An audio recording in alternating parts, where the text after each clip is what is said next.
Ward by J.C. McRae. A production by Parahuman Audio. Performed by a cast of fans and volunteers. Please visit parahumanaudio.com to learn more. Thank you and enjoy.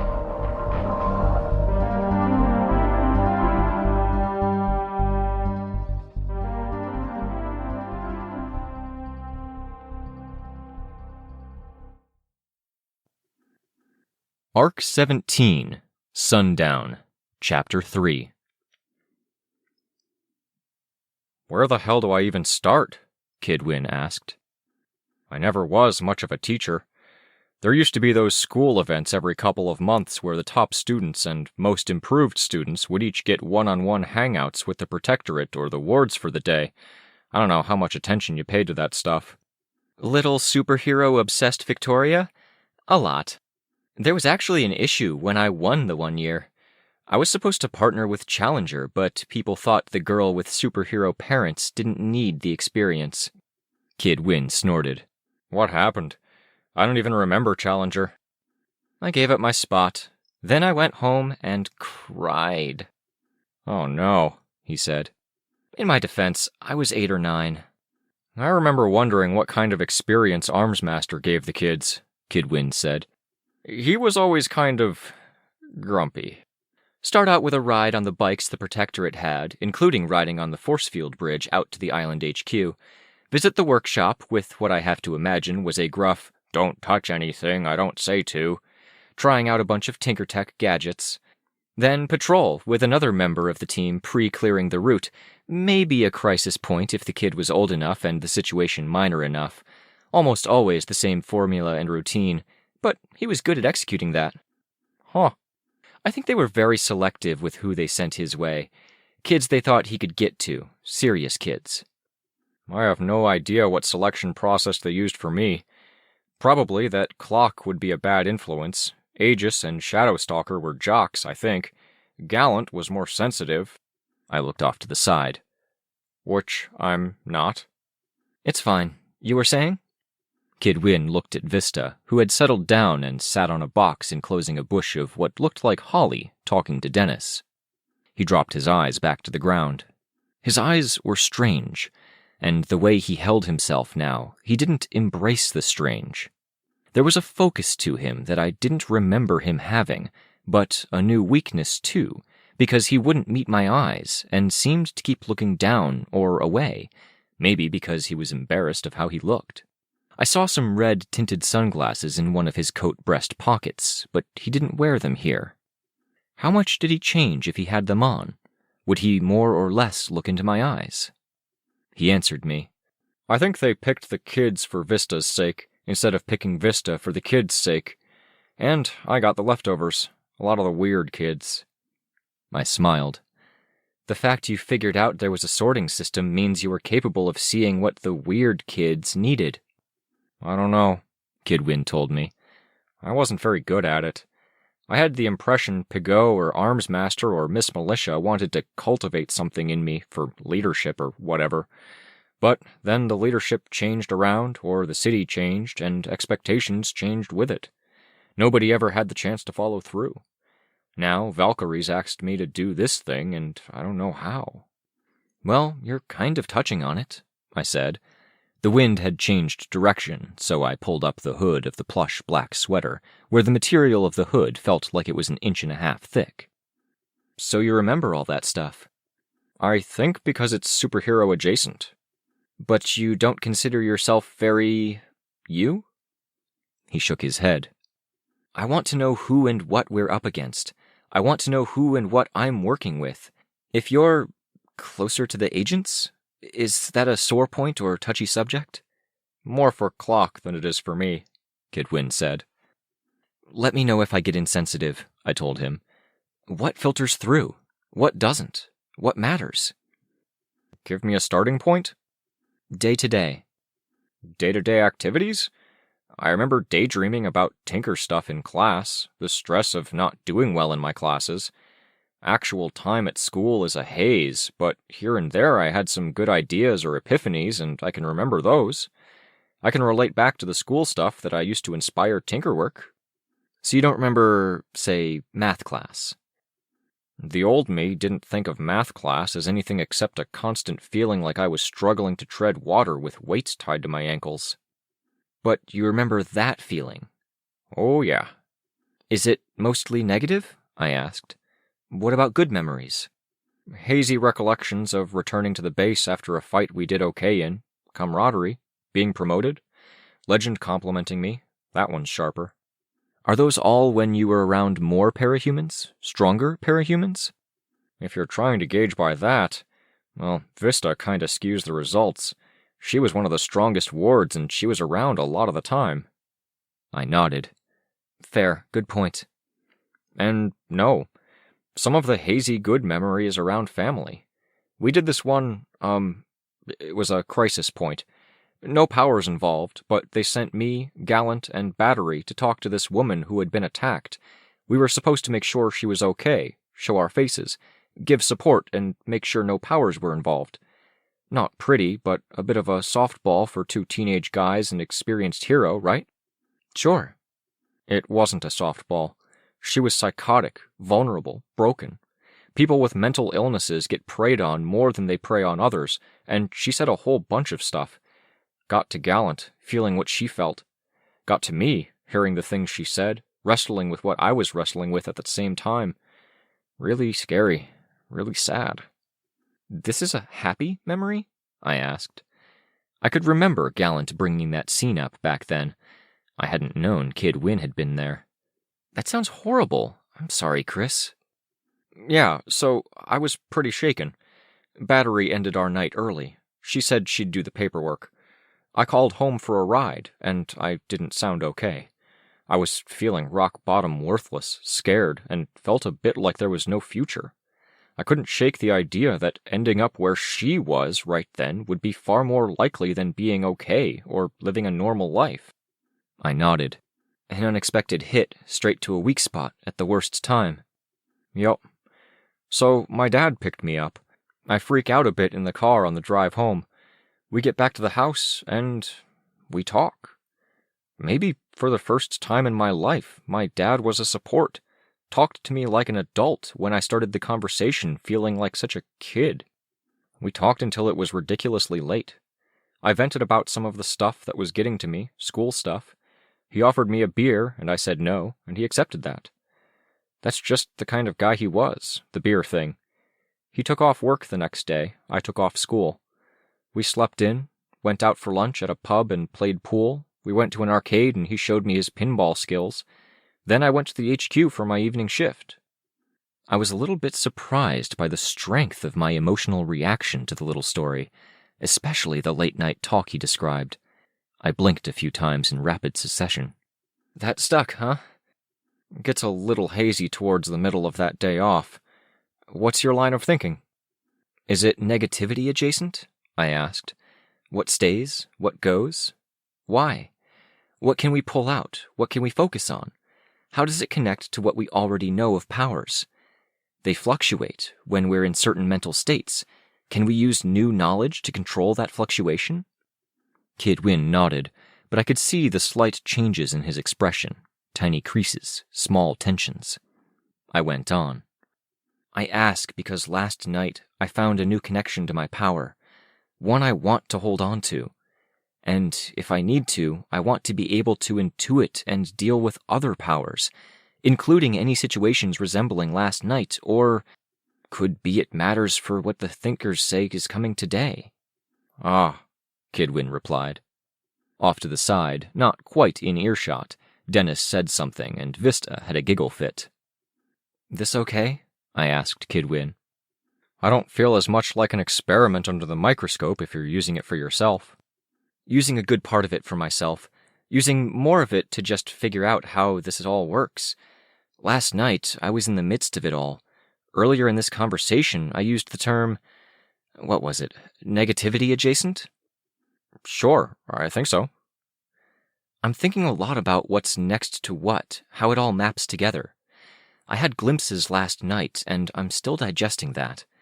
I don't know if it's like looking at a lot of fine art or listening to a lot of music and getting an intuitive sense of things, But I leaned pretty heavily into intuition when I became... I trailed off, not quite sure about the words I was grasping for. The greater connection to your power? He guessed. More like I became Victoria adjacent, twice. I was horribly burned. I found a different facet of me inside that vast program of alien biology, and then I was fine. I threw myself off a cliff, and I just about died on landing, except I shifted to another facet of me.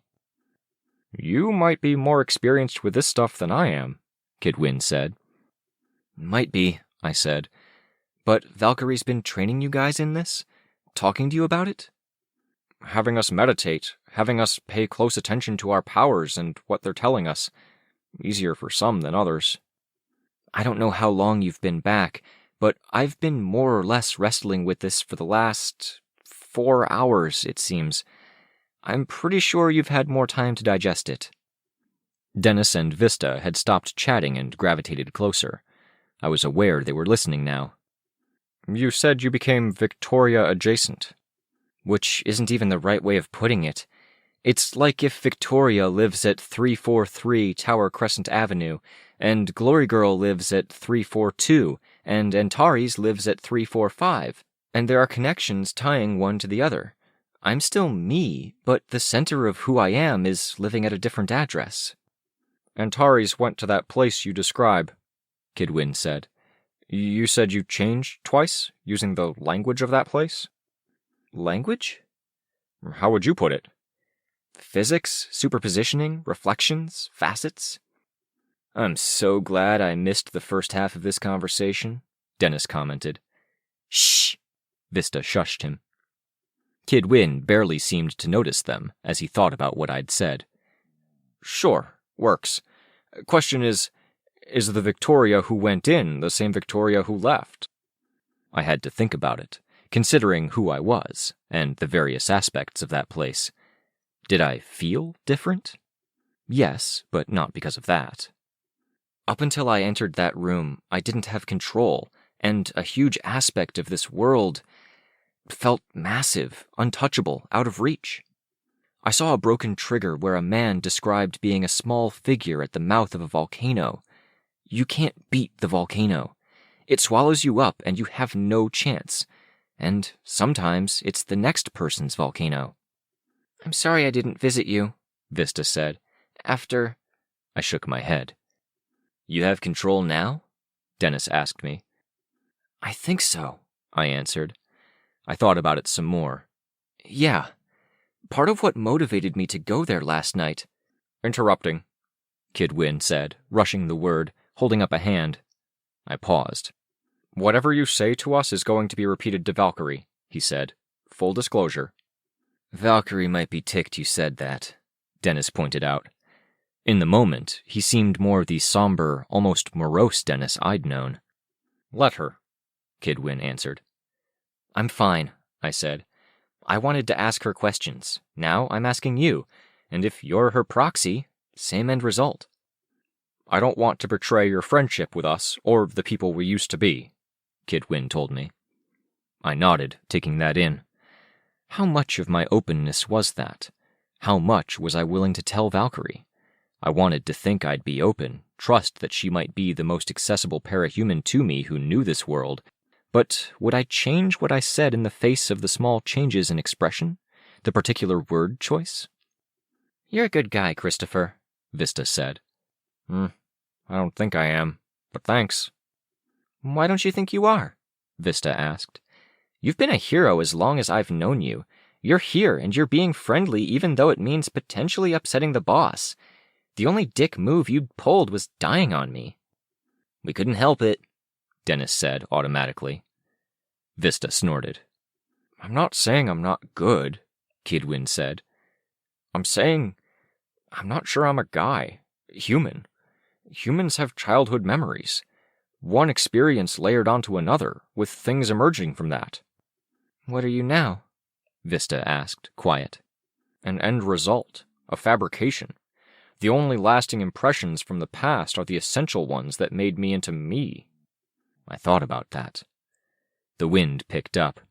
I turned my head so the hood would protect me where it was colder. Vista hunkered down a bit, and Dennis took a step to the side so the breadth of his upper body blocked the wind for her. "I feel the same way, I think," I ventured, not sure of what I was saying as I said it.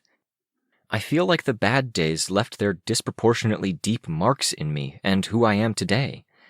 Too many days of the past few years are a haze. I'm not going to say it compares, but I don't think we're that far apart." "I was talking about my dad earlier," Kid Win told me. "That one good day.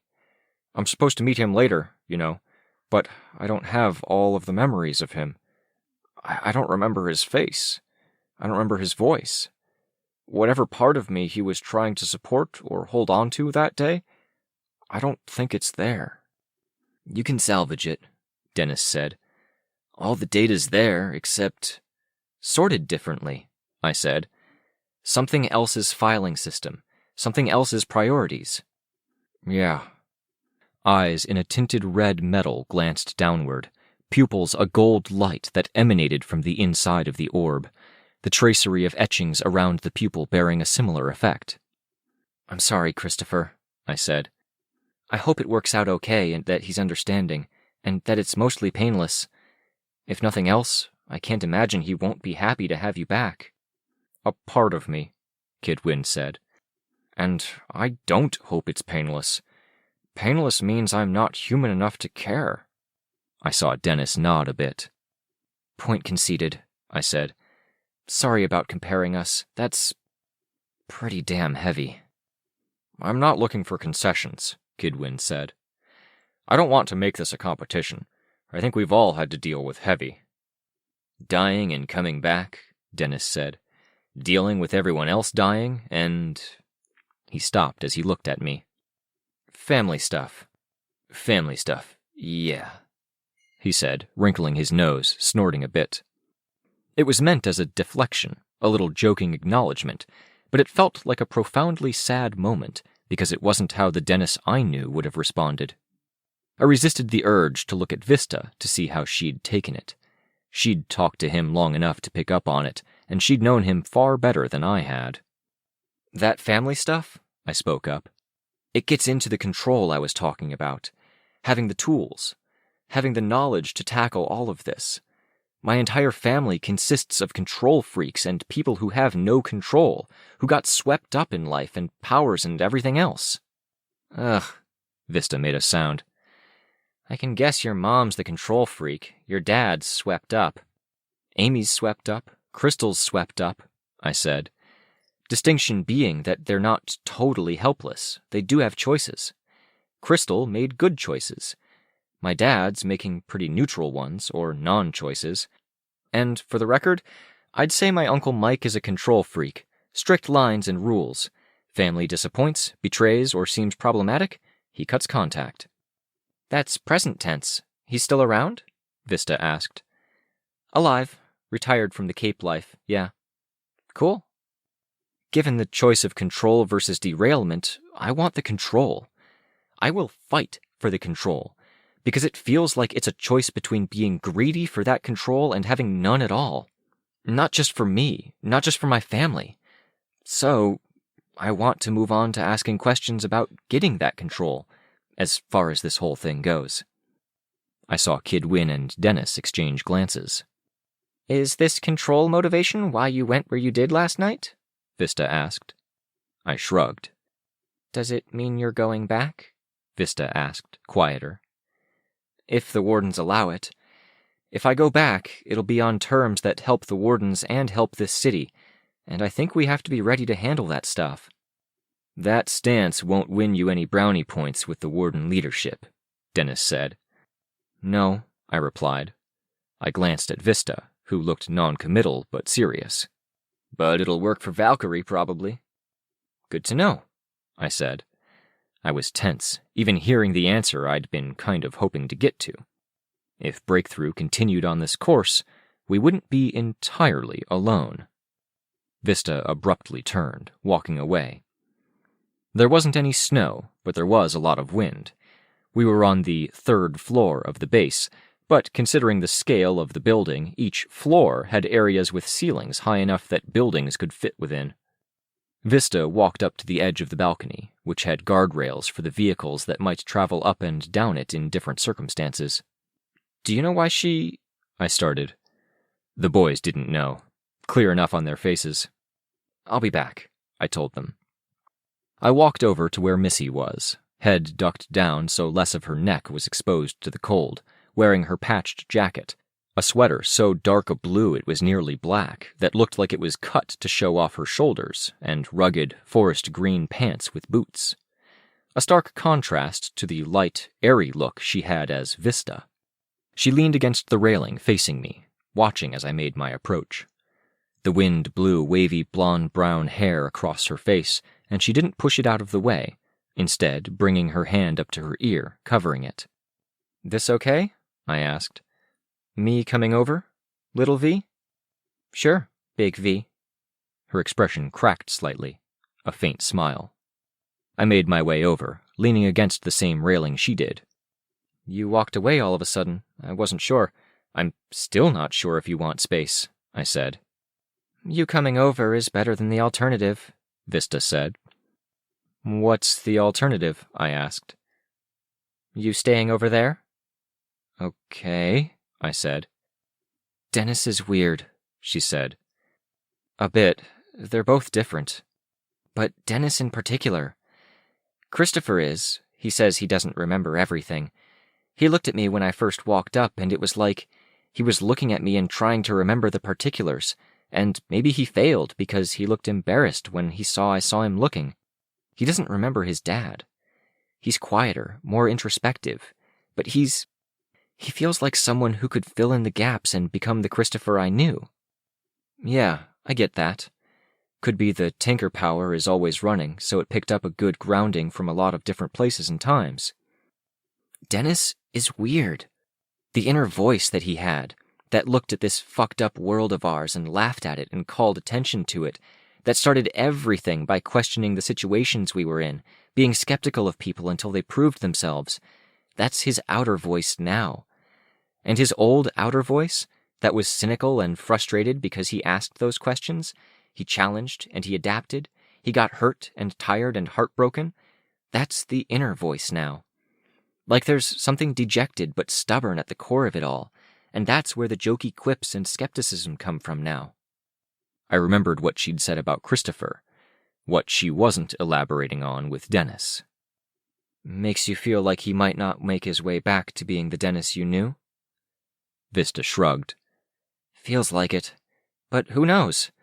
Maybe they're talking among themselves and Dennis is telling Chris how little Missy is different, that I'm bitter, I'm pricklier, I'm more arrogant, I don't know. People change. I think that happens. But from where I stand, first of all, I think you're great. I can't imagine them bad-mouthing you. You're too cool for that." "Psh. I don't know of a single person that doesn't like you.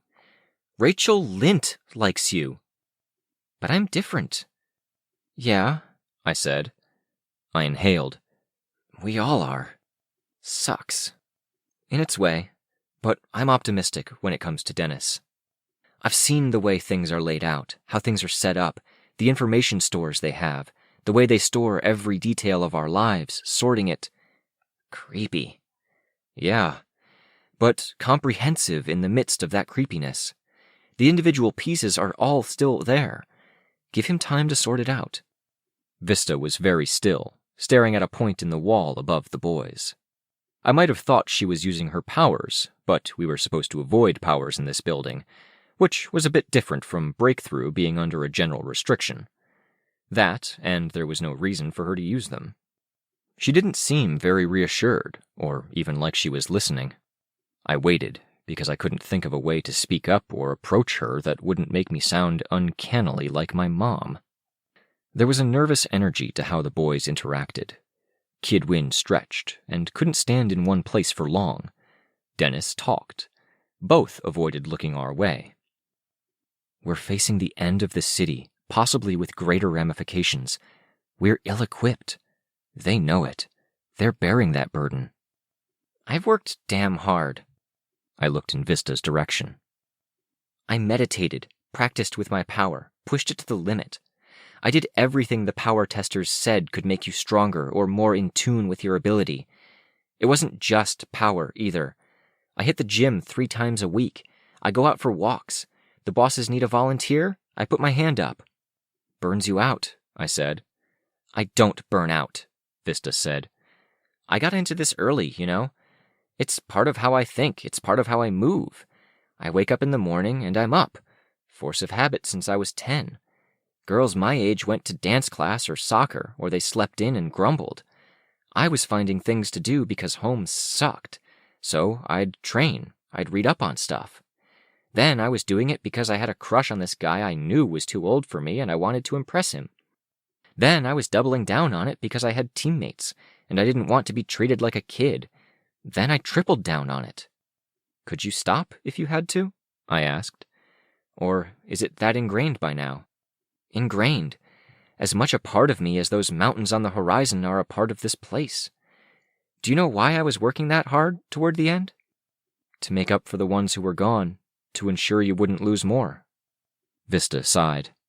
I've treated you to this rant before, huh? Less of a rant, more of an idle thought. But you mentioned it, asked me questions. I still lost the people. Now I'm here. I almost let myself think the added power and physical training would count for something. And now you're talking about a completely different playing field. I shook my head. No, Missy. That training matters. The connection to your agent is something you've developed, and it 100% applies. The physical training is your connection to you. You feel far away, Big V. Like you're more with them than you're with me, and you are getting more distant by the second. Ah, so that was it. Come with, I offered. I meant what I said. If this stuff ends up mattering, that work you've done will put you head, shoulders, and tail above the rest. Can't. Made myself too essential to too many people. It's not necessarily one or the other. It might be. Vic, they were talking about reporting to their bosses. I've got to report to mine. What do I even say? That you seem eager to dive into this? That I don't know if you'll ignore orders? The truth. That I think this is pretty darn important. I have questions I want to ask those guys, and I want to piece together some of the puzzle. Important? Do you mean essential? Important feels like too weak a word, and if it's essential, it implies you're willing to break the rules to go do what you did last night again. And if you keep that up, one of the handful of people who I knew before Gold Morning and might disappear. I might feel like I'm obligated as a warden to report it, and I really don't want to do that as a friend. She stared down at the ground, lips pressed together, and I was reminded of the girl who'd disappeared around the time Dean had introduced me to his team as his girlfriend, to get a handle on her emotions where nobody would see.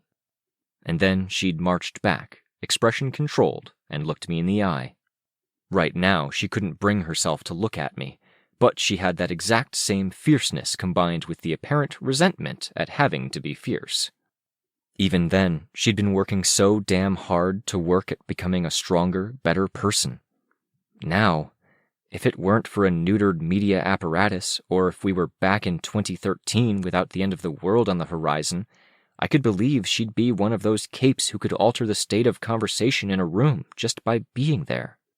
And I was disappointing her. Not essential. Inevitable, I told her, quiet. She looked up at me, gaze level. I don't need to break rules because I think this is coming no matter what we do.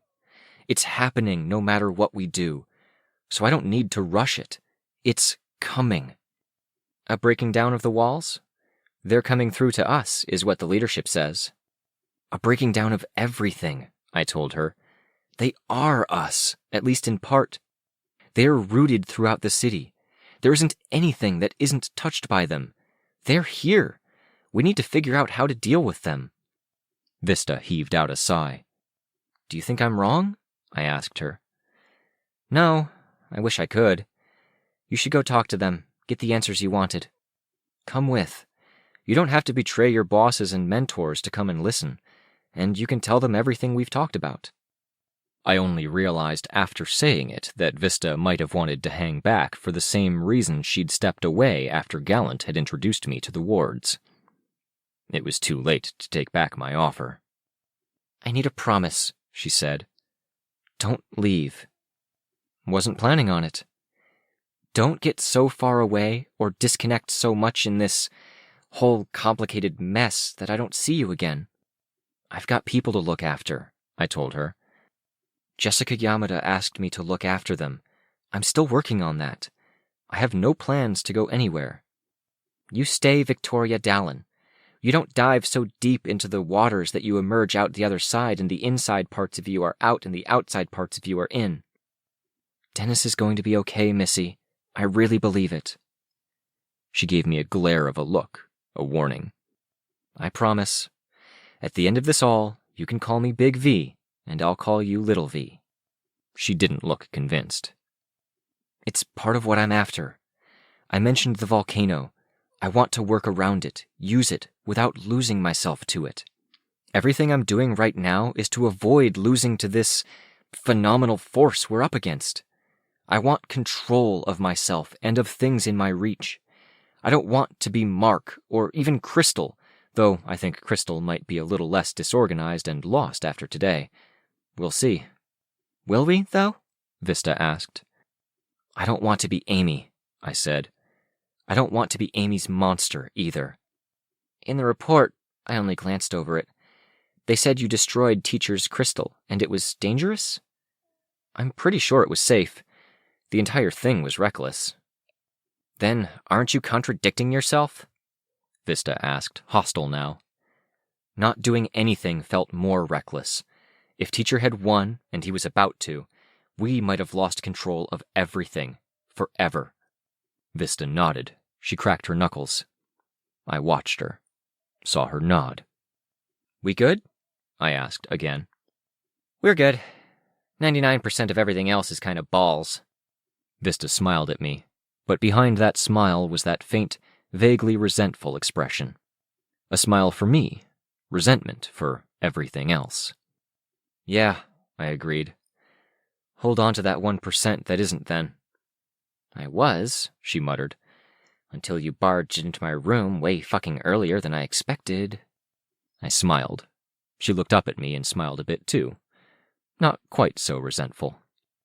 I was a bit jealous that she had something that could alleviate the pressure, distract, and give her a release valve, as Clockblocker had put it. The boys were sitting on the same planter box when we rejoined them. Kid Win had a tool in his hand and was working on something that he'd perched on his knee. He looked up and smiled. All good? Yeah, Vista said. Some background stuff. Where were we?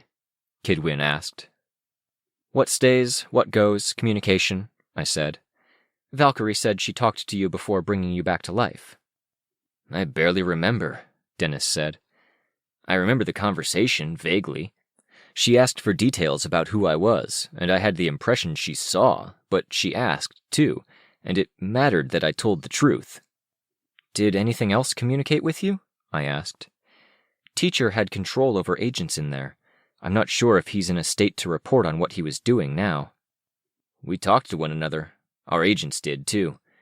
It'd be like being sent as a messenger, bringing over a share of myself, my memories. Like flashes of lightning? I asked. Yeah, that works. Some were more talkative than others.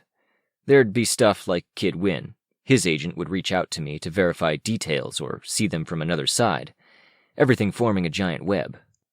When someone triggered, it'd reach out to everything, Kid Win said. Good, okay, I said. My head's spinning and I'm not seeing where this is going, Vista admitted. I want to open lines of communication, I said. I kind of did last night. I called for help and my agent answered. And you said you have more control, Kid Win said. I want that for everyone, I said. Everyone on our side. Can you tell me anything that would help? Ways to close the communication gap so we can reach out? The boys exchanged looks. What? I asked. Equipping you with some more general information and filling in the blanks is one thing, Kid Win said, quiet. He fixed those red eyes with glowing gold pupils on me, where he'd previously held a posture like he didn't want to meet anyone's eyes.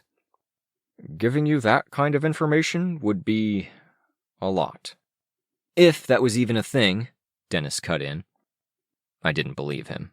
There was something. What can you tell me? I asked. I'm supposed to tell you that you need anchors, Clockblocker said. You need things to hold on to, things from your past, your family, yourself. Fuck that, Vista said. The others are striving for control, Kid Win said. Teachers lost his thrall horde and they apparently took him prisoner, but the tools are out there. It's a question of the arrangements he made. Your sister... I winced. Kid Win blithely continued.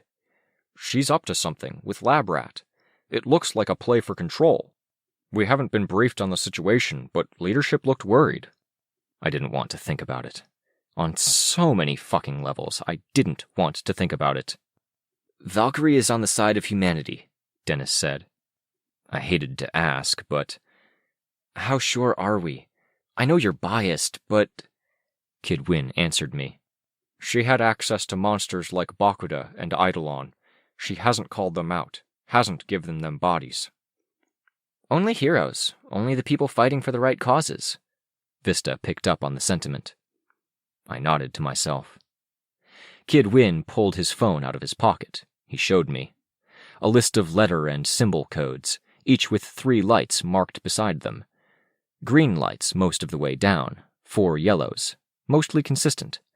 A number of lights had black circles in the middle. Amy was orange. Is this Tinker data? Because I can't... It's not, Vista said. She showed me her phone, the same display. Contessa, Dinah Alcott, and other thinkers are updating with their best guesses about threat levels. Green is good, I hope. Green is good. Green is saying the threat level is negligible. Icons suggest if a team is currently handling or suppressing them. Can you see the distinction between green and lime? I had to tilt the phone to view the shades in more nuance, given the ambient light. Sort of. Suppressed or temporarily handled. It's working, Vista said. What the Wardens are doing is working. Kid Win explained. Smaller threats like Little Midas and the Machine Army are out there and not handled, but they're yellow. Your sister is the one big threat we haven't fully dealt with, and the danger she poses is getting worse over time. Holy shit, Vista said. She glanced at me. When?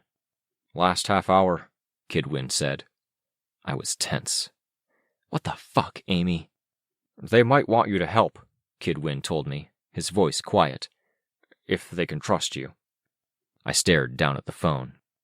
When so many things seemed okay or manageable, when I finally felt like I had control, I might have to deal with the one person who could so easily make me feel like I'd never have control again? The notion made me feel vaguely nauseous. They sent refugees to her, I said. Kid Win nodded. And something happened in the last half hour that destroyed all trust we had in her. Classified, apparently. I was silent, digesting, interpreting. My phone buzzed in my pocket, and I almost jumped clean out of my skin. I pulled it free. Vista peeked. Narwhal. That would be it, Vista said. Speak of the devil. The devil is right, I thought. This would be about Amy. I took a few steps away before pressing the phone to my ear. We need their trust if we're going to handle this whole thing.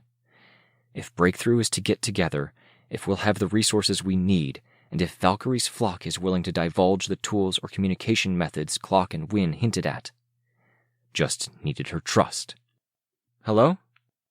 What part of do not associate with other members of your team do you not understand, Antares? Narwhal was pretty notoriously hard-nosed. This was apparently that. I could see Vista wincing, because she could hear the tone, even though she couldn't hear the words. You'll have to refresh my memory. Capricorn. You and he were in the same place, I hear. He told me one story. I don't think I believe him. I'm hoping you'll be more convincing. I shut my eyes. What was I even supposed to say? I caught your subordinate sleeping mostly in the nude with my teammate? I thought this would be about Amy Dallin, I said, trying to deflect. In a way, it is. Capricorn just lied to me, I think. I could dig out the truth myself, but that takes time, and there are bigger things at stake today. Tell me, can we trust you?" I opened my mouth, then shut it. This felt like a trap, or a trick, or a prank. No, not a prank. But it felt aggressive, and I felt off balance, and I hated being off balance. "No?" I ventured, even though I wasn't sure why. I just felt like yes was the wrong answer, and a delay would be worse than either. "No?" Narwhal asked. I saw Vista flinch a bit at the tone again. The thoughts connected. Tristan. Amy. Trust. I knew what Tristan had told her and what she was getting at. "Master Stranger protocols. I warned my team." "He didn't lie about that, at least. Would you be willing to come upstairs, help us with the situation? We'll work on your Master Stranger issue while figuring out how to handle the situation." It sounded okay. "I think so," I said. "Your mother will be here. We'll invite your old and current therapists in to vet you." Oh, fucking great. That was 3 people and about 10 associated individual conversations I didn't want to have waiting upstairs. "Will do," I said, though the wind had gone out of my sails, and my voice felt like it lacked any strength. "Bring Vista, if you're still near her. We'll want everyone ready. The Thinkers think this situation will go critical tonight. We want to be ready when it does." "Got it," I said. "Thank you," she said, hanging up as she finished, leaving me with what felt like a ringing in my ear, not from her volume, but the sheer stress that I'd taken from that phone call. Fuck. The thought lingered as I tried to gather my composure. Vista touched my arm. "Stuff's happening. They want you too," I told her. "Got it." We said our brief farewell to the boys. Something in Vista seemed lighter walking away from the reunion, as heavy as everything else felt. "What are you doing, Amy? And why the hell does it feel, deep in my gut, like this isn't the thing we should all be worried about? Are we overlooking something or someone in that long row of green and lime green lights?"